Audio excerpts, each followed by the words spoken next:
ሁለቱን ሰዎች ያስቧቸው። እንደው በደፈናው ሰዎችን በገንዘብ ጋር ካለን አመለካከት ጋር በተያያዘ በሁለት ልንከፍላቸው እንችላለን። የመጀመሪያው በጣም ሰይጣናዊ ልትሉት ትችላላችሁ። እጅግ መጥፎ የሆነ የአስተሳሰብ አይነት ነው። ለገንዘብ ብለው አንዳንድ ሰዎች ገንዘብ ካሳያቸዋቸው አይደለም ውሸት አይደለም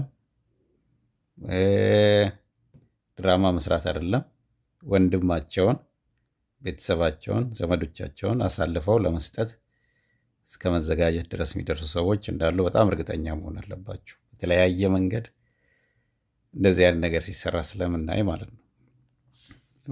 በጣም በተቃራኒው የሰው ሕይወት ለማዳን ሌሎቹን ለማገዝ የራሳቸውን ሕይወት የራሳቸውን ገንዘብ በሙሉ አሳልፈው የሚሰጡ ብዙ መስዋዕትነት የሚከፍሉ ሰዎች አሉ በምድራችን ማለት ነው።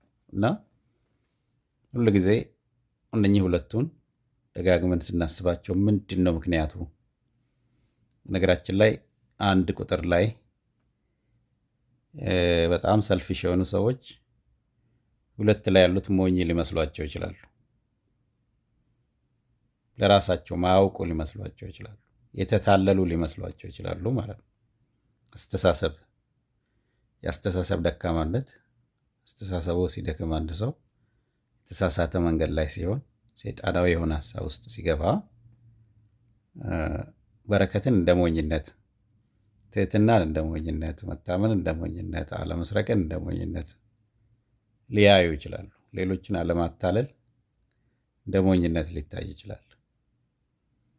ሁለት ደግሞ ላይ ያሉ ሰዎች በብዛት እንዲህ አይነት ለሌሎቹ ብለው ራሳቸውን የሚሰጡ ሰዎች ከሌሎቹ ጉዳት ይልቅ ራሳቸውን የሚጎዱት፣ ሌሎቹን ለማገዝ ብለው ለራሳቸው ጥቅማቸውን የሚያጡ፣ ገንዘባቸውን፣ ሕይወታቸውን፣ ጤንነታቸውን አደጋ ላይ የሚያደርጉ ሰዎች ደግሞ አንደኛ በመንፈሳዊ እሳቢያቸው ሊሆን ይችላል፣ ስብዕናቸው፣ ያነበቡት መጽሐፍት፣ ያዩቸው ፊልሞች፣ የሰሟቸው ታሪኮች እዛ ቦታ ይወስዳቸዋል። እና በጣም የሚገርመው ነገር እነኚህ ሁለቱም አይነት ሰዎች ግን ሲወለዱ በተመሳሳይ ለበጎ ዓላማ ፈጣሪ ፈጥሯቸው መሬት ላይ ከመጡ በኋላ ግን አካባቢው ማህበረሰቡ ከሚሰጣቸው ተነስተው ነው እንዲህ የሚሆኑት። እና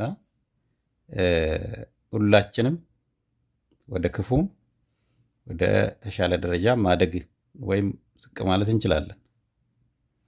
ሀሳባችን ነው ዋናው።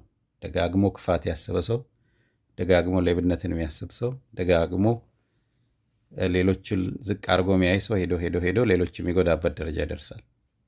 ደጋግሞ በጎ የሚያስብ፣ ደጋግሞ ሌሎችን ስለማገዝ፣ ደጋግሞ ህይወት ስለማዳን የሚያስብ ሰው ደግሞ ሄዶ ህይወትን ማዳን፣ ሌሎችን ማገዝ ደረጃ ይደርሳል ማለት ነው። አስተሳሰብ የሁሉ ነገር መሰረት እንደሆነ በዚህ አጋጣሚ ለኢትዮጵያ ወጣቶች መንገር ወዳለው። ሰዎች ስም መጥቀስ አያስፈልግም እና ብዙዎቻችን ከራሳችን ልምድ እንኳን የምናውቀው ነገር አለ። አንዳንዴ ለሰዎች በጎ አድርገን በጎነታችን እንደ ክፋት በሚታይ ሰዓት መታመን ፈልገን መታመናችን እንደ ሞኝነት የሚታይበት ጊዜ አለ። ግን ውስጣዊ እምነት፣ ውስጣዊ ጥንካሬ ካለን በዙሪያችን ሰዎች ምን ያደርጋሉ የሚለው ሳይሆን እውነት ምንድን ነው ብለን ፈጣሪ ከኛ እግዚአብሔር ምንድን ነው ከኛ የሚፈልገው ምንድን ነው? ለምሳሌ ስለ መስቀል የምናውቀው ስለ መስዋዕትነት፣ ስለ አንኮንዲሽናል ቅድመ ሁኔታ ስለሌለው ፍቅር ምንድን ነው የምናውቀው የሚለውን በደንብ እናስተውልበት። ግን ገንዘብ ምንም አይደለም፣ ኃላፊ ጠፊ ነው ማለት ነው። ያገኘ ያጣል፣ ያጣ ያገኛል። የታመመ ይድናል፣ የዳነ ይታመማል፣ ጤናማ ይታመማል። እና ይሄ ሁሉ እንድናስተውል ነው። እና እስቲ ወደ ኢትዮጵያ አብረን እንስራ። ኢንቨስትመንትም በጎ አድራጎትም ማማከርም ብዙ ነገር አለ አብረን ብንሰራውና ወደ ኢትዮጵያ ብላችኋለሁ። አመሰግናለሁ።